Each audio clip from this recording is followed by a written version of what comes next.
আমরা গতদিন নিয়ন্ত্রণ সম্পর্কে আলোচনা করেছিলাম, ঠিক না? তো নিয়ন্ত্রণের বৈশিষ্ট্য, গুরুত্ব এগুলো আলোচনা করেছি।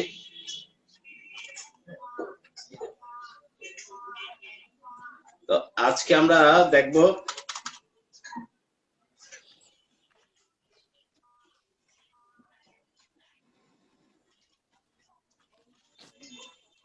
নিয়ন্ত্রণের কিছু সীমাবদ্ধতা আছে, আমরা এগুলো একটু দেখে নিই।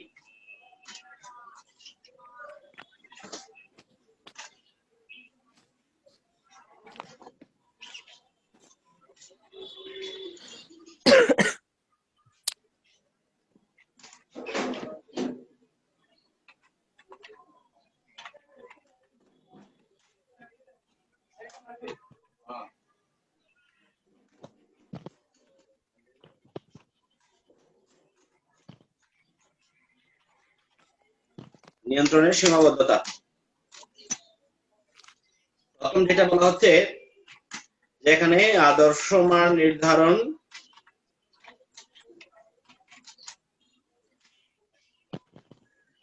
আর আদর্শ মান নির্ধারণের সমস্যা।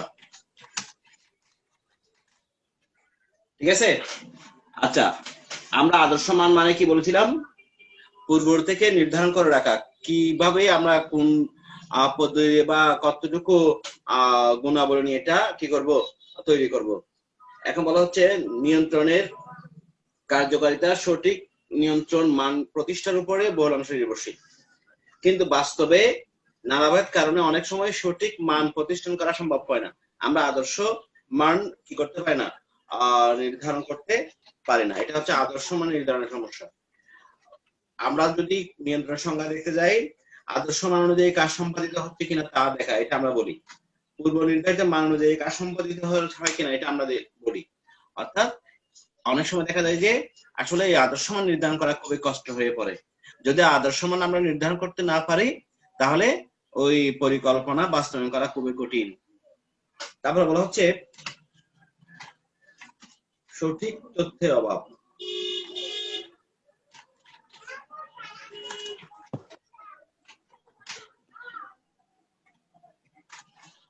সঠিক তথ্য নিয়ন্ত্রণ ব্যবস্থা কি করার জন্য, কার্যকারিতার জন্য, ফলপ্রসূ হওয়ার জন্য সঠিক এবং বাস্তবসম্মত তথ্যের প্রয়োজন হয়।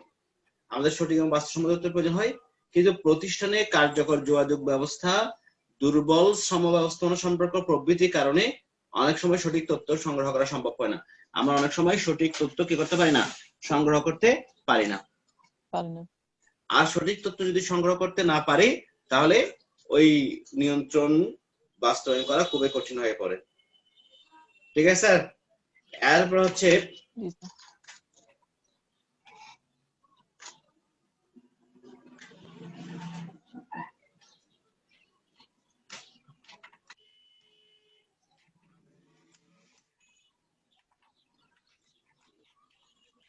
ক্ষমতার কেন্দ্রীকরণ। আমরা কেন্দ্রীকরণ এবং বিকেন্দ্রীকরণ এটি সম্পর্কে অলরেডি জানি। কেন্দ্রীকরণ হচ্ছে কোন একটা নির্দিষ্ট স্থানে জমা করে রাখা।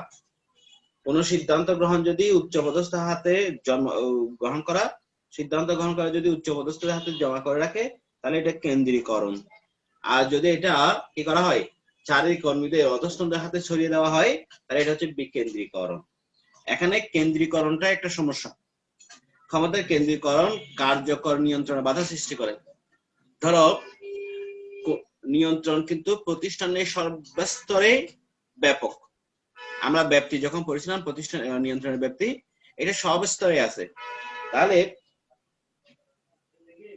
উচ্চ পদস্থ মানে উপরে যারা থাকে তারা নিয়ন্ত্রণ করে, সুপারভাইজারদের, হয়তো সুপারভাইজার দ্বারা নিয়ন্ত্রণ করে কর্মীদের। এখন কর্মীরা যদি, সুপারভাইজাররা যদি কোনো সিদ্ধান্ত নিতে না পারে, তাহলে তারা কি করতে, ওখানে কি হয় না, নিয়ন্ত্রণ সঠিক হয় না। এই যে হচ্ছে কেন্দ্রীকরণ ব্যবস্থায় সকল ক্ষমতা ঊর্ধ্বতন নির্বাহীর হাতে কেন্দ্রীভূত থাকায় নিয়ন্ত্রণ নামে অনেক সময় ক্ষমতা ব্যবহারের প্রবণতা দেখা যায়। সকল ক্ষমতা যেহেতু নির্বাহীর হাতে থাকে, অনেক সময় দেখা যায় ক্ষমতার অপব্যবহার। এর অবস্থায় নিয়ন্ত্রণ ব্যবস্থা অকার্যকর হয়ে পড়ে। এরপরে যদি আমরা যাই উপযুক্ত মানদণ্ড, এটা প্রায় ওখানে যেটা বলছিলাম,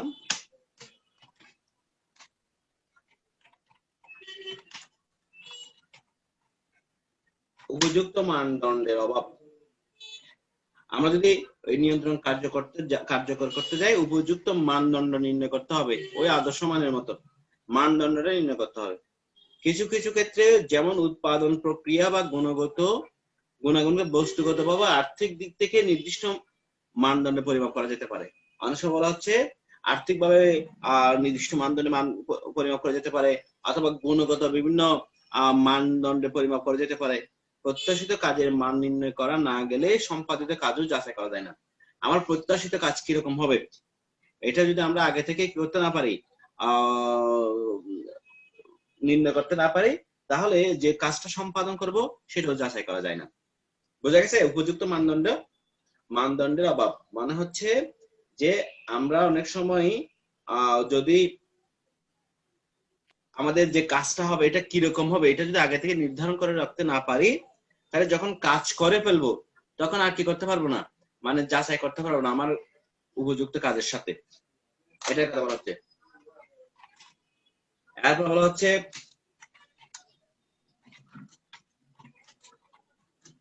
সংশোধনমূলক ব্যবস্থা।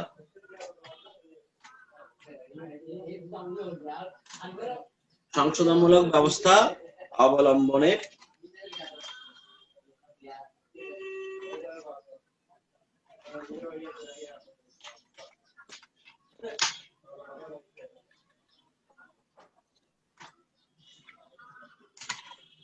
সংশোধনমূলক ব্যবস্থা অবলম্বনের ত্রুটি। আমরা সংশোধনমূলক ইয়ার ক্ষেত্রে কি বলেছিলাম, নিয়ন্ত্রণের ক্ষেত্রে সংশোধন হচ্ছে কিনা, ত্রুটি বিচ্যুতি হচ্ছে কিনা তা নির্ধারণ করা, এবং ত্রুটি বিচ্যুতি সংশোধনের ব্যবস্থা গ্রহণ করা। কিরকম? সংশোধন ও ত্রুটি বিচ্যুতি হচ্ছে কিনা তা নির্ধারণ করা, এবং সেই বিচ্যুত অর্থাৎ সেই ত্রুটি বিচ্যুতি সংশোধনে কি করা, ব্যবস্থা গ্রহণ করা। অনেক সময় দেখা যায় এই সংশোধনমূলক ব্যবস্থা গ্রহণ করার মধ্যে ত্রুটি হয়ে পড়ে, আমি যেটা সঠিক করতে যাব সেটাও অনেক সময় ভুল। কাজের অগ্রগতি সংক্রান্ত বিভিন্ন তথ্য ও সংবাদ সময় মতো না পাওয়ার জন্য সংশোধন ব্যবস্থা গ্রহণ করা যায় না। অনেক সময় আমরা ওই তথ্যগুলো সময় মতো পাই না, এক্ষেত্রে সংশোধন ব্যবস্থা গ্রহণ করা যায় না। প্রত্যাশিত কাজ ও প্রকৃত কাজের মধ্যে বিচ্যুতি দেখা দিলে তার কারণ অনুসন্ধান করা বহু ক্ষেত্রে সম্ভব হয় না। ঠিক আছে? দেখো কাজ কিন্তু দুইটা, একটা হচ্ছে প্রত্যাশিত কাজ, আর একটা হচ্ছে প্রকৃত কাজ বা সম্পাদিত কাজ। আচ্ছা, আমি যে কাজটা করেছি আর যে কাজটা আশা করেছিলাম, এক্ষেত্রে ত্রুটি বিচ্যুতি দেখা দিলে অনুসন্ধান করা অনেক ক্ষেত্রে কি হয়ে পড়ে, অসম্ভব হয়ে পড়ে। আবার নিম্নস্তরের ব্যবস্থাপকগণের উপর সংশোধন ব্যবস্থা গ্রহণের জন্য উপযুক্ত ক্ষমতা বা অর্পিত হয় না। যারা নিম্নস্তর থাকে তাদের হাতেও ক্ষমতা থাকে না, ফলে তারা সংশোধন ব্যবস্থা গ্রহণ করতে পারে না। আর যেটা হচ্ছে অতিমাত্রায় জবাবদিহিতা। অনেক সময় দেখা যায় অধস্তন কর্মীদের অতিমাত্রায় জবাবদিহিতা করতে হয়, এটা নিয়ন্ত্রণে বাধাগ্রস্ত হয়ে পড়ে। অধস্তন যারা থাকবে তাদেরকে অতিমাত্রায় খুব বেশি জবাবদিহি করতে হয়, নিয়ন্ত্রণ ব্যবস্থায় জবাবদিহিতার উপর অতিমাত্রায় গুরুত্ব দেওয়া হয়। ফলে প্রতিষ্ঠানের অলস ও অদক্ষ কর্মীগণ জবাবদিহিতার বইয়ে নিয়ন্ত্রণ ব্যবস্থাকে অকার্যকর করার চেষ্টা করে। অর্থাৎ যারা কাজ করে না, যারা অলস, তারা অনেক সময় এটা কি করে, ওই অকার্যকর করার চেষ্টা করে। আর যেটা আছে আমার এখানে বাহ্যিক পরিবেশ।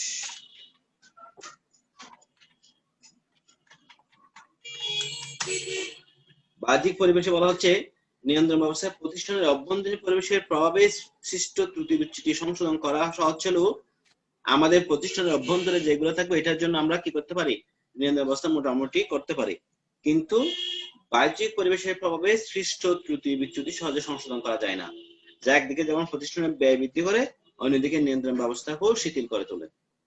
অর্থাৎ বাইরের পরিবেশটা নিয়ন্ত্রণ করা খুবই অসম্ভব হয়ে পড়ে। একটা যদি আমরা চাই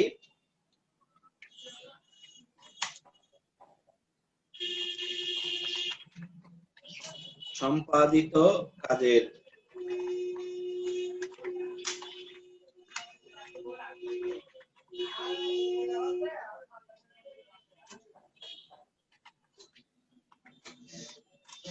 সম্পাদিত কাজের পরিমাপের ত্রুটি।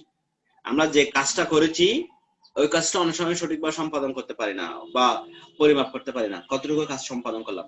সব কাজের পরিমাপ নিয়ন্ত্রণ হয় ব্যবস্থাপকের বিচার বুদ্ধি অনুযায়ী, সেজন্য সকল ক্ষেত্রে নির্ভরযোগ্য ফল পাওয়া যায় না। ব্যবস্থাপকদের বিচার বুদ্ধি অনুযায়ী হয় বলে অনেক সময় ফল পাওয়া যায় না। তাছাড়া ব্যয়ের মাত্রা বৃদ্ধির আশঙ্কায় প্রতিটি কর্মীর কাজ পরিমাপ করা যায় না, যেহেতু অনেক সময় সকল কর্মীর কাজটা কি করতে পারে না, এখানে পরিমাপ করতে পারে না, ব্যয় বৃদ্ধি পাবে এই ভয়ে। এরপর হচ্ছে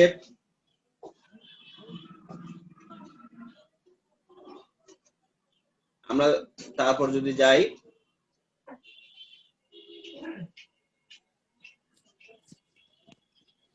মানদণ্ডের পরিবর্তনশীলতার অভাব।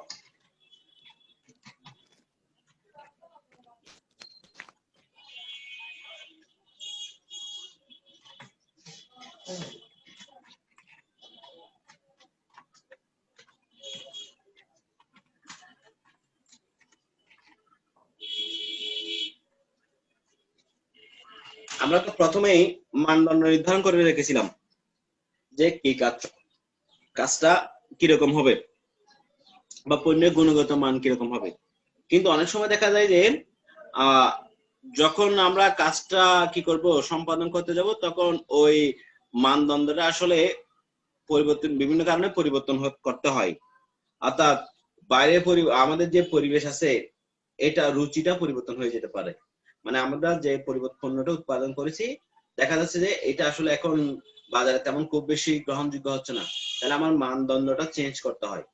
এখন দেখা যাচ্ছে অনেক সময় মানদণ্ড পরিবর্তন করা খুবই কঠিন। দেখা এখানে যদিও কোনো কোনো ক্ষেত্রে মানদণ্ড নির্ভর করা গেল তবু তাকে সহজে পরিবর্তন করা যায় না, অনেক সময় আমরা পরিবর্তন করতে পারি না। বাইরের পরিবেশ পরিবর্তনশীল, পরিবর্তনের সাথে পুরনো মানদণ্ড ব্যবহারের অযোগ্যতা নিয়ন্ত্রণের সমস্যা সৃষ্টি করে। অর্থাৎ ওই যেহেতু বাইরের পরিবেশটা পরিবর্তন হচ্ছে, ওই মানের সাথে আমাদের পুরাতন যে মানদণ্ড এটা অনেক সময় পরিবর্তন করা যায় না। তারপর যদি যাই আমরা দেখি নিয়ন্ত্রণ বিন্দু।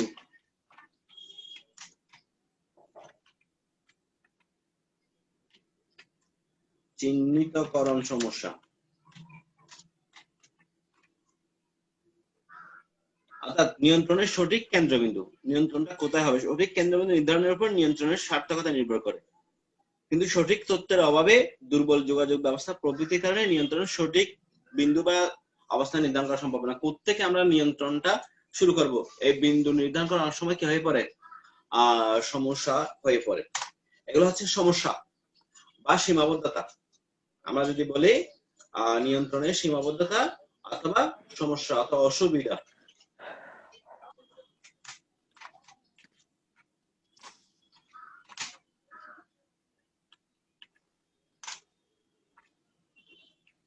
ঠিক আছে, এখন জি বলেন। স্যার আমাদের বইয়ে স্যার নীতিমালা আছে স্যার। হ্যাঁ নীতিমালাতে থাকবে, এটা আরেকটা নীতিমালা আগে তোমাদের বইয়ে ইয়া নাই, অসুবিধা নাই? অসুবিধা স্যার নাই। অসুবিধা না থাকলে পয়েন্ট করে লিখে নিবা। জি স্যার। এই পয়েন্ট গুলো লিখে নিবে।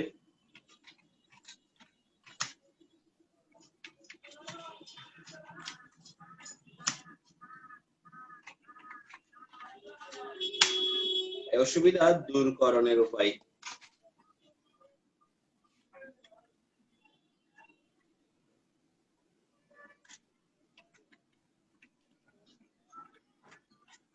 আমরা যে অসুবিধাগুলো বলেছিলাম এগুলো কিভাবে দূরীকরণ করব।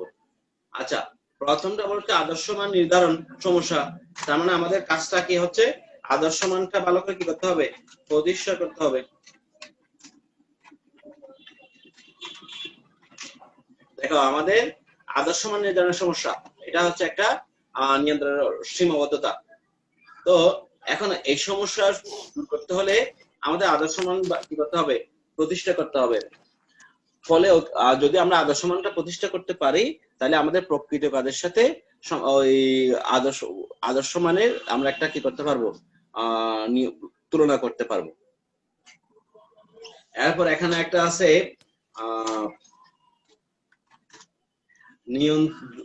কৌশলগত নিয়ন্ত্রণ বিন্দু।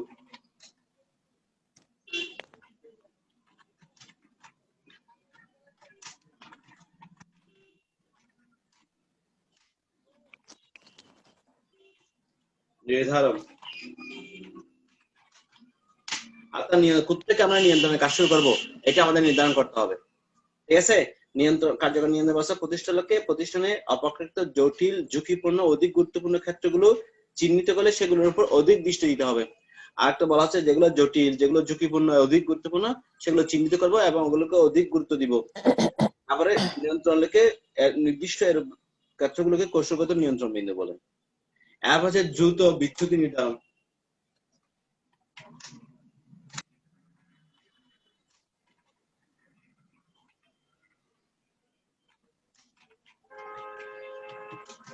দ্রুত আমরা ওই যে ভুল হচ্ছে সেটা কি করব, বিচ্যুতিটা সেই ত্রুটিটা নির্ধারণ করব। নিয়ন্ত্রণ ব্যবস্থার উন্নয়ন করবে দ্রুত বিচ্যুতি নির্মাণ করা অপরিহার্য।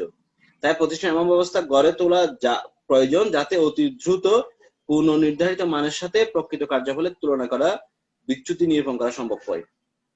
এরপর বলা হচ্ছে আত্মনিয়ন্ত্রণ।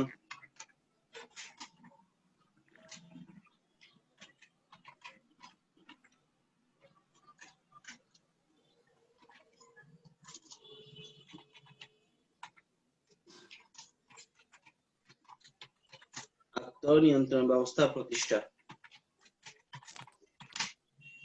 এগুলো লিখে নিবে তাহলে, যেহেতু তোমাদের বই নাই। নিয়ন্ত্রণ ব্যবস্থা উন্নয়নে প্রতিষ্ঠানের আত্মনিয়ন্ত্রণ ব্যবস্থা জরুরি। আত্মনিয়ন্ত্রণ ব্যবস্থা মানে কি, প্রতিষ্ঠানের প্রতিটি কর্মী যাতে অর্পিত দায়িত্ব নির্ধারিত মান অনুযায়ী সুষ্ঠুভাবে সম্পাদন করে তা নিশ্চিত করা আবশ্যক। প্রত্যেকটা কর্মী, এই জন্য আত্মনিয়ন্ত্রণ ব্যবস্থা প্রতিষ্ঠা করতে হয়।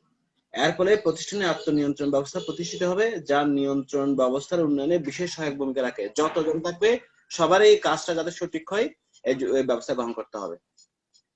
তারপর বলা হচ্ছে উত্তম মানবীয় সম্পর্ক।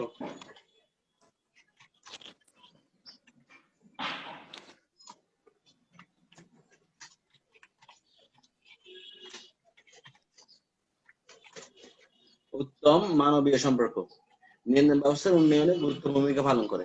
উত্তম মানবীয় মানে প্রতিষ্ঠানে যারা থাকবে, যে ব্যক্তিগুলো থাকবে, বিভিন্ন বিভাগ ও বিভাগে যারা কাজ করবেন তাদের সাথে একটা ভালো সম্পর্ক থাকবে। ঊর্ধ্বতন এবং অধস্তনদের মধ্যে যদি একটা ভালো উত্তম সম্পর্ক বিদ্যমান থাকে এবং কার্যকর অনুকূল পরিবেশ বজায় থাকে, তবে অধস্থ কর্মীগণ নিয়ন্ত্রণ কাজে ঊর্ধ্বতন কর্মীকে সর্বতভাবে সহযোগিতা প্রদান করে। যদি উচ্চ পদে যারা থাকবে এবং নিম্ন পদে যারা থাকবে তাদের মধ্যে যদি একটা মানবীয় সম্পর্ক থাকে, একটা উত্তম পরিবেশ থাকে, তাহলে কি বলা হচ্ছে, যারা অধস্তন আছে তারা নিয়ন্ত্রণটা বাস্তবায়নে সহায়তা করে। আমরা এরপরে যদি যাই যথোপযুক্ত নিয়ন্ত্রণ কৌশল।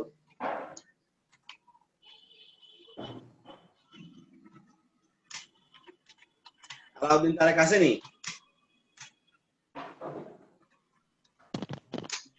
জি স্যার, আজি স্যার। আচ্ছা, যথোপযুক্ত নিয়ন্ত্রণ কৌশল, আমরা বিভিন্ন কৌশল প্রয়োগ করতে পারি, বিভিন্ন কৌশল প্রয়োগ করতে পারি। এখানে যথাযথ নিয়ন্ত্রণ কৌশলটা আমাদের এখানে কি করতে হবে, প্রয়োগ করতে হবে। এরপর বলা হচ্ছে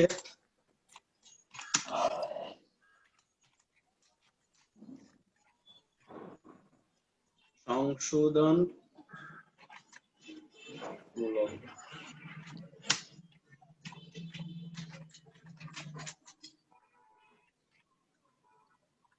ব্যবস্থা সম্পর্কে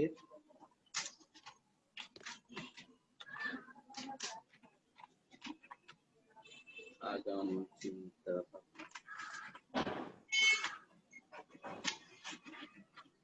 অর্থাৎ আমরা যে সংশোধন করব, ভুল হতে পারে, সেই ভুলের কিভাবে সংশোধন করব এগুলো আগে থেকে আমাদের চিন্তা ভাবনা করে রাখতে হবে। বোঝা গেছে জিনিসটা? মেয়াদ শেষে মেয়াদ শেষ হওয়ার পূর্বে ফলাফল কি হতে পারে, বিচ্যুতি কি হতে পারে, কিভাবে বিচ্যুতি এড়ানো যেতে পারে, এগুলো আমরা আগে থেকে চিন্তা ভাবনা করে রাখলে নিয়ন্ত্রণ কাজটা খুবই সহজ হয়। এরপর বলা হচ্ছে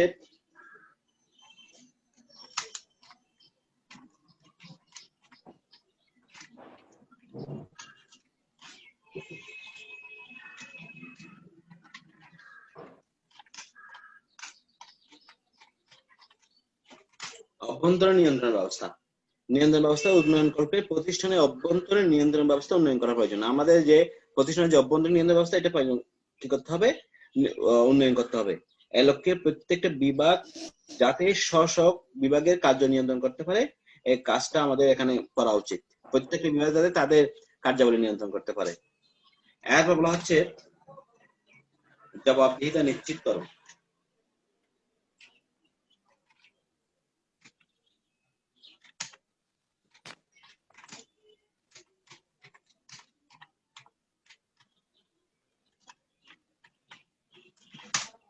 অর্থাৎ প্রত্যেকে যাতে জবাবদিহি করে এটা কি করতে হবে, নিশ্চিত করতে হবে। এর ফলে অধস্তন কর্মীরা কার্য সম্পাদনে অত্যন্ত সতর্ক এবং যত্নবান থাকবে। অধস্তন কর্মীরাও যেহেতু জানবে যে তাদের জবাবদিহি করতে হবে, তাহলে তারা কাজটা সঠিকভাবে সম্পাদন করবে। এরপর বলা হচ্ছে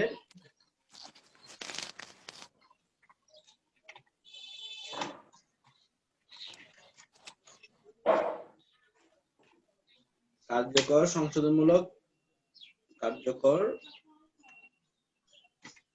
ও সংশোধনমূলক ব্যবস্থা গ্রহণ করা।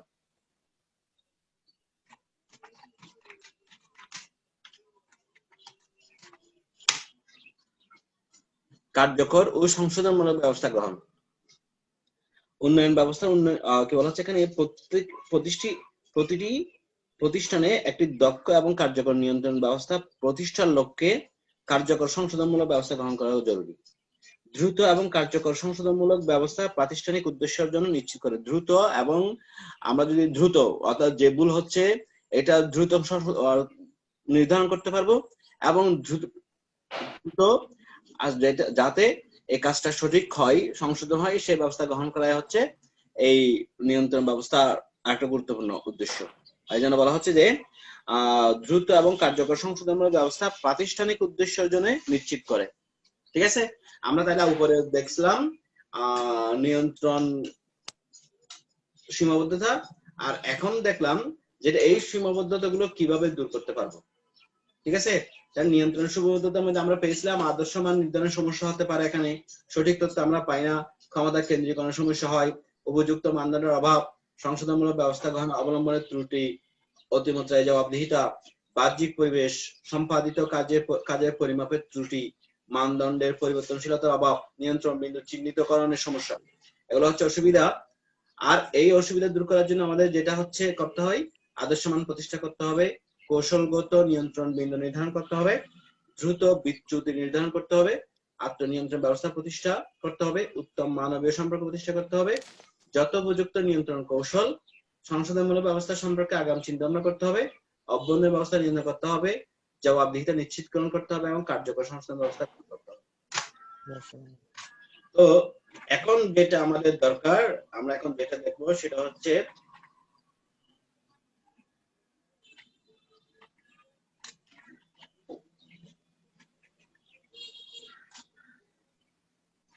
আচ্ছা, বাংলাদেশে কি আমরা তিনজন ছাড়া আর কেউ মানুষ নাই? স্যার আলাউদ্দিন, জি স্যার। আপনার বন্ধু বান্ধবদের সাথে কথা বলেন না? বলি তো। ওনারা জানে না ক্লাস হয়? ওনাদের কাছে কি মোবাইল নাই? জানে স্যার, করতেছি না হবে। মোবাইল নাই? সব আছে স্যার। হ্যাঁ, সবার কাছে মোবাইল আছে। ক্লাস করে না কেন? জানি না। একটু জিজ্ঞেস করতে পারবেন? জি স্যার, জিজ্ঞেস করবো স্যার। ক্লাস একটু জানাই দিয়েন, ক্লাস না করলে সুযোগ যদি পাই আমি কিন্তু আটকাবো ঠিকই। এখন তো সুযোগ তো আমার হাতে নাই, যদি কোনো কারণে একটু যদি সুযোগ পাই বলে অন্তর্পক্ষে কিছু হলেও দৌড়নে খাইতে হবে, এটা একটু বলে দিন। আপনাদের সিলেবাস পাইছেন তো না? জি স্যার। একটু পড়া করেন, বেশি পরীক্ষা কিন্তু হবে, পরীক্ষা হবে, একটু ইয়া করে পড়ালেখা করবেন। আচ্ছা, আমরা যাচ্ছি। আমাদের সেকেন্ড ইয়ার ভর্তির লাস্ট ডেট কবে? আচ্ছা, কালকে কে একজন ফোন করছিল, তোমাদের কি কলেজে যেতে বলছে না? স্যার জানি না, আমি স্যার ঢাকায় আছি তো তাই। আলাউদ্দিন তারেক, গেলাম তো কলেজে। লাস্ট ডেট কবে? লাস্ট ডেট কবে? স্যার লাস্ট ডেট সেটা তো বলে নাই, আবার যখন ব্যাংক আসবে তখন নিবে বলছে। এখন ব্যাংক কখন আসবে কি আবার কখন কিভাবে জানাবো বলছে? সেটা অফিস থেকে জানাবে, মোনাবাই জানা দিবে কল করে।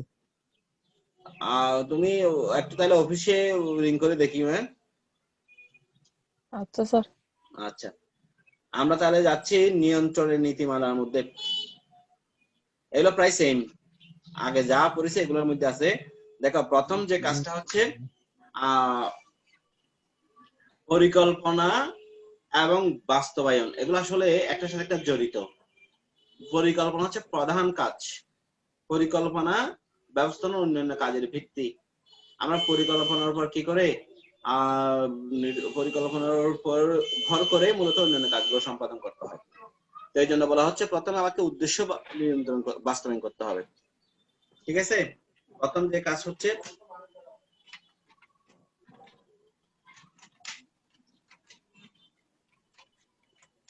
উদ্দেশ্য বাস্তবায়ন। পরিকল্পনা বাস্তবায়নের সাথে নিয়ন্ত্রণের জড়িত। নিয়ন্ত্রণের সাহায্যে সহজে লক্ষ্য ও উদ্দেশ্য বাস্তবায়ন করা সম্ভব হয়। উদ্দেশ্যকে কেন্দ্র করেই পরিকল্পনা অনুযায়ী নিয়ন্ত্রণ প্রয়োগ করা হয়। আমরা যে উদ্দেশ্য বাস্তবায়ন করবো, যে উদ্দেশ্যে আমাদের কাজগুলো সম্পাদন করেছিলাম, কোন একটা উদ্দেশ্যে আমরা পরিকল্পনার কাজ সম্পাদন পরিকল্পনা করেছিলাম এবং ব্যবস্থাপনা অন্যান্য কার্যাবলী সম্পাদন করেছিলাম, নিয়ন্ত্রণের সাহায্যে এই লক্ষ্য এবং উদ্দেশ্য বাস্তবায়ন করা সম্ভব হয়। তাহলে পরিকল্পনা নিয়ন্ত্রণ নীতিমালার মধ্যে আমরা যেটা পাচ্ছি প্রথমে উদ্দেশ্য বাস্তবায়ন, তারপরে যেটা পাচ্ছি দক্ষতা। নিয়ন্ত্রণের সাহায্যে ন্যূনতম ব্যয়ে নির্ধারিত মানের বিচ্যুতি নিরূপণ করে সংশোধনের ব্যবস্থা নেওয়া যায়। এতে দক্ষতার সাথে স্বল্প ব্যয়ে প্রাতিষ্ঠানিক কার্যাবলী সম্পাদন করা সম্ভবপর হয়। আচ্ছা, ধরো অ্যাকাউন্টিং করতেছো, ঠিক আছে, তো ওখানে তোমার করতে গিয়ে তুমি যে ভুলটা করেছো এটা দেখাই দিল। পরে কাজ একই রকম অ্যাকাউন্টিং করতে ওই ভুল হওয়ার সম্ভাবনা আছে না স্যার। তো নিয়ন্ত্রণে কি হয়, একজন কর্মী যে কাজগুলো করবে ওখানে ভুল হলে সেখানে সংশোধনমূলক ব্যবস্থা গ্রহণ করবে। তাহলে সংশোধনমূলক ব্যবস্থা যখন গ্রহণ করা হয়, কর্মী বুঝতে পারে তার ভুল কোথায় হলো, ফলে ওখানে কি হয়, সে যে কি বলা হচ্ছে এটাকে, তার দক্ষতা অর্জন হয়। সে বারবার এই ভুল আর করে না, তার দক্ষতা অর্জন হয় এখানে। এরপরে যদি আমরা দেখি সরলতা, সহজবুদ্ধ এবং সরলতা নিয়ন্ত্রণের একটা উল্লেখযোগ্য বৈশিষ্ট্য। সহজবুদ্ধ হবে, নিয়ন্ত্রণ ব্যবস্থা জটিল এবং দুর্বুদ্ধ হলে নির্বাহীর পক্ষে কার্যকর নিয়ন্ত্রণ প্রয়োগ করা অসম্ভব হয় না। এতে কর্মীরা হতাশাগ্রস্ত হয়ে পড়ে।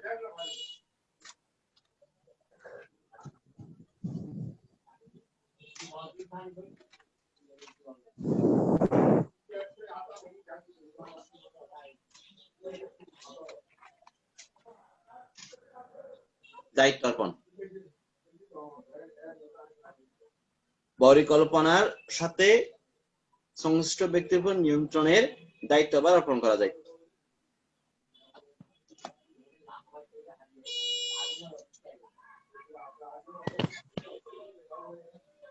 পরিকল্পনার সাথে সংশ্লিষ্ট ব্যক্তির উপর নিয়ন্ত্রণের দায়িত্ব অর্পণ করা যায়। নিয়ন্ত্রণ কাজ সহজতর হয়, নির্বাহীর কাজের ভার হ্রাস পায়।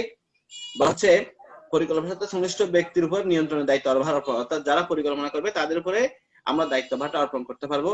নিয়ন্ত্রণ কাজটা সহজতর হয়, নির্বাহীর কাজের ভার হ্রাস পায়, যারা নির্বাহী তাদের কাজের ভার হ্রাস পায়, ফলে দায়িত্বপ্রাপ্ত ব্যক্তির তৎপরতা বৃদ্ধি পায়। এরপর হচ্ছে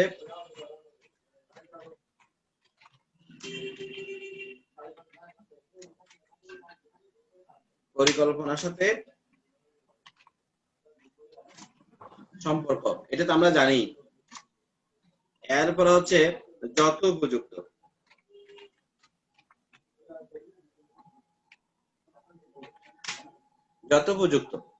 নির্বাহীর প্রধান দায়িত্ব হচ্ছে প্রতিষ্ঠানের নিয়ন্ত্রণ ব্যবস্থা যথাসম্ভব কার্যকর এবং গতিশীল রাখা। নির্বাহীর দায়িত্ব এবং কর্তৃত্বের সাথে সামঞ্জস্য রেখে যত উপযুক্ত নিয়ন্ত্রণ পরিচালনা করা সম্ভব পরিচালনা করতে হবে, যত উপযুক্ত নিয়ন্ত্রণ পরিচালনা করতে হবে। এরপর বলা হচ্ছে, এগুলো আমরা কিন্তু বলেছি, 7 নাম্বার হচ্ছে নির্ধারিত মান।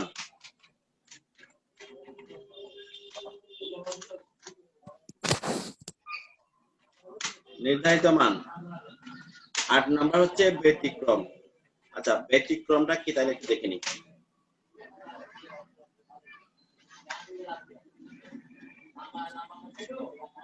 ব্যতিক্রমধর্মী কাজের প্রতি মনোনিবেশ করলে নিয়ন্ত্রণের ফলপ্রদতা বেড়ে যায়। ব্যতিক্রমধর্মী কাজ চিহ্নিত করে সেগুলো নিয়ন্ত্রণের আওতায় নিয়ে আসতে ব্যবস্থাপক গুরুত্ব আরোপ করে। অর্থাৎ বিভিন্ন ব্যতিক্রমধর্মী কাজ করে নিয়ন্ত্রণ ফলপ্রদতা বেড়ে যায়। বলা হচ্ছে নিয়ন্ত্রণটা করতে সহজ হয়। ব্যতিক্রমধর্মী কাজ চিহ্নিতকরণ করে, এখানে যদি কোনো ব্যতিক্রমধর্মী কাজ চিহ্নিতকরণ করা হয় সেগুলো নিয়ন্ত্রণের আওতায় নিয়ে আসতে ব্যবস্থাপক গুরুত্ব আরোপ করে। এরপর যদি আমরা দেখি নমনীয়তা। নমনীয় মানে বুঝো তো? জি স্যার। কি স্যার বলেন তো? স্যার পরিবর্তিত পরিস্থিতির হ্যাঁ, সাথে খাপ খাইয়ে নিয়ন্ত্রণ চলাকে। কার্যকারিতাও নমনীয়তা অপরিহার্য শর্ত। পরিকল্পনার সাথে সংগঠিত বিধানের জন্য নিয়ন্ত্রণ কাঠামো নমনীয় হওয়া বাঞ্ছনীয়। অনমনীয়তার কারণে নিয়ন্ত্রণ ব্যর্থ হয়। একদম যেরকম আছে সেরকম, কোনো একটু এদিক ওদিক হতে পারবে না, এরকম হলেও বলা হচ্ছে যে নিয়ন্ত্রণ ব্যবস্থা ব্যর্থ হতে পারে। এরপরে প্রত্যক্ষ নিয়ন্ত্রণ। প্রত্যক্ষ নিয়ন্ত্রণ ব্যবস্থাপক ও অধস্তনদের গুণগত বৈশিষ্ট্যের সাথে নিয়ন্ত্রণ জড়িত থাকে। নিয়ন্ত্রণ উভয়ের সাথে প্রত্যক্ষ যোগাযোগ সম্পর্ক স্থাপন করে। বলা হচ্ছে ব্যবস্থাপক অধস্তনদের সাথে সরাসরি নিয়ন্ত্রণের কাজটা সম্পাদিত হয়, উভয়ের মধ্যে একটা যোগাযোগ স্থাপন করে। এরপরে যদি দেখি আমরা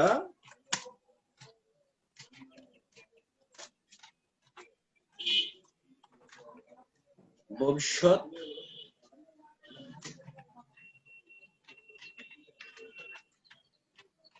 দিক নির্দেশনা। নিয়ন্ত্রণ কার্যক্রমের মাধ্যমে যে সংশোধনী ব্যবস্থা গ্রহণ করা হয় তার মূলত বাস্তবায়ন ঘটে পরবর্তী পরিকল্পনার মধ্যে দিয়ে। আমরা সংশোধন ব্যবস্থা গ্রহণ করে বলছিলাম, আবার পরিকল্পনা করে। তাই নিয়ন্ত্রণ ব্যবস্থা এরূপ হওয়া আবশ্যক যাতে এর দ্বারা ভবিষ্যতের করণীয় সম্পর্কে সঠিক দিক নির্দেশনা লাভ করা যায়। এরপরে সর্বশেষ যেটা আমরা পেয়েছিলাম এটা হচ্ছে নিরবচ্ছিন্নতা।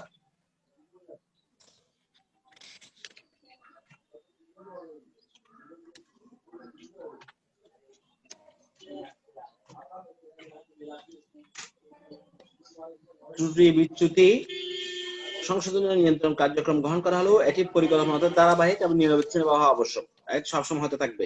নিরবচ্ছিন্নভাবে নিয়ন্ত্রণ বহাল রাখার প্রতিষ্ঠান অবশ্যই থাকতে হবে।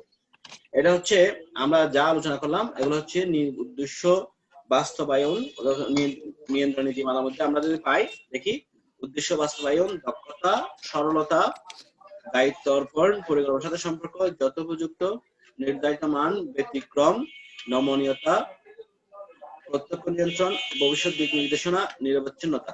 ঠিক আছে? আচ্ছা, এখন দেখো আগামী ক্লাসে আর কি আমরা গুরুত্বপূর্ণ একটা টপিক নিয়ে আলোচনা করবো। এটা বিভিন্ন সময় পরীক্ষা আসে। একটা হচ্ছে নিয়ন্ত্রণ প্রক্রিয়ার পদক্ষেপ, একটা হচ্ছে নিয়ন্ত্রণ কৌশল পদ্ধতি। এই দুইটা একটু তোমরা নিজেরা একটু রিডিং করে নিবে। দুইটা টপিকস, একটা হচ্ছে নিয়ন্ত্রণ প্রক্রিয়ার কৌশল, আর একটা হচ্ছে নিয়ন্ত্রণের পদক্ষেপ। ঠিক আছে? এগুলো জাস্ট আপনি রিডিং করে দেখে নিবে। তবে এখান থেকে কিন্তু 1 নম্বর 2 নম্বর প্রশ্ন আসে বেশি। ঠিক আছে?